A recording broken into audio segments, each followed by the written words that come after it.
Ambassador, thanks for your time. So the leaders of Britain, where you are, France and Canada, they're warning of action against Israel if it doesn't lift aid restrictions. In a joint statement, they said Israel's denial of vital supplies to the population is unacceptable. Does the statement go far enough, in your opinion? Well, it might not be enough, Darine, but coming from the strongest allies of Israel, and after 19 months of utter silence from these very capitals, it is very significant. The language it carries, both in the legal sense and the political sense, the use of words like strong condemnation, that this is completely unacceptable, that they will take action to stop this.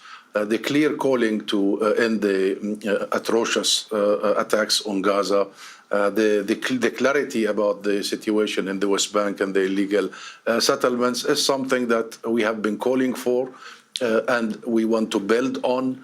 Our utmost priority right now is the end to this genocide. This must end.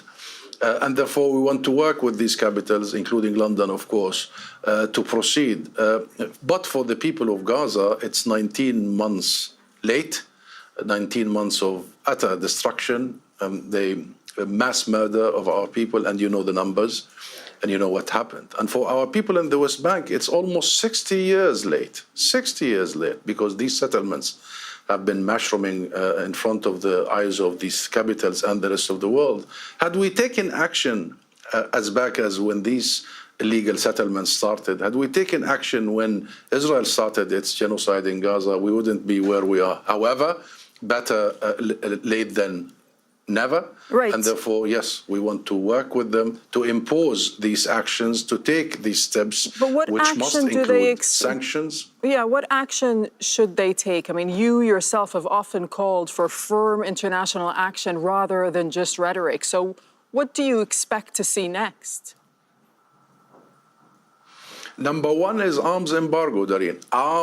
Full, comprehensive arms embargo. This is a legal obligation upon the UK, France, Canada, and the rest of the world. This is not a demand. This is not a call.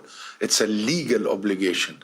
And the UK has taken some measures to suspend some arms exports. It's not enough. It has got to be full and comprehensive. Number two, sanctions, not on individual settlers, as the UK and other Western countries have been doing, or on selected organizations that support these illegal settlements, but on the entire ecosystem of the illegal settlements and the state that sponsors, harbors, supports these settlements, that is Israel. Number three is accountability. War criminals must be held accountable.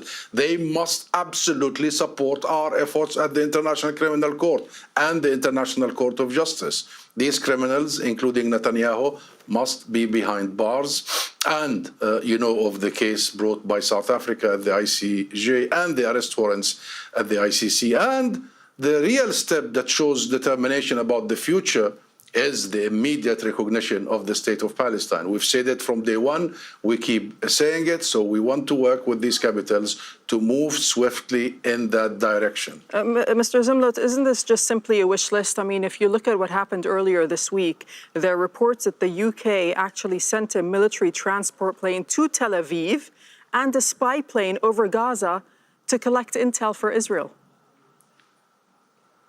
That's why we started this conversation by saying it's not enough. In absolute terms, the UK has a lot to do, and the rest of the West. But in relative terms, because of the history of the UK, remember it was Britain who brought upon us most of this, the Balfour Declaration, the colonial era, promising our land without consulting us, turning us, the Palestinian people, into minorities, etc. So in relative terms, we have moved some way. And the UK, Darine, has taken some steps, not for any reason, but primarily for the public opinion change, the pressure they are feeling. You may have seen the streets of London only 2 days ago, and this weekend, hundreds of thousands of people. The government here feels the real pressure, and if they wish to be democratic, they have got to heed the calls of their own people, the calls of their own parliament, the calls of their own political parties, civil society, what have you. So we want to work with the components of the British people as we do, continue that until what you want, what we want, what international law requires is delivered. Because this is now, many people would say it is almost 200,000 people in Gaza killed and maimed late. It is more than 80% of Gaza structures late.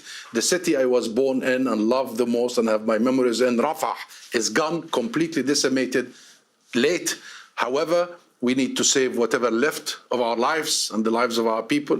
We must make sure that we save whatever left of international law, including the convention to prevent the crime of genocide, which the world is in the red regarding this convention, and we want to save our humanity therein. So, of course, we have so much to despair for, but we also have a lot to do to make sure that the international actors, including the UK, takes their responsibilities seriously. Okay, Husam Zomlot, you're the Palestinian ambassador to the UK. Thank you so much for joining us from London.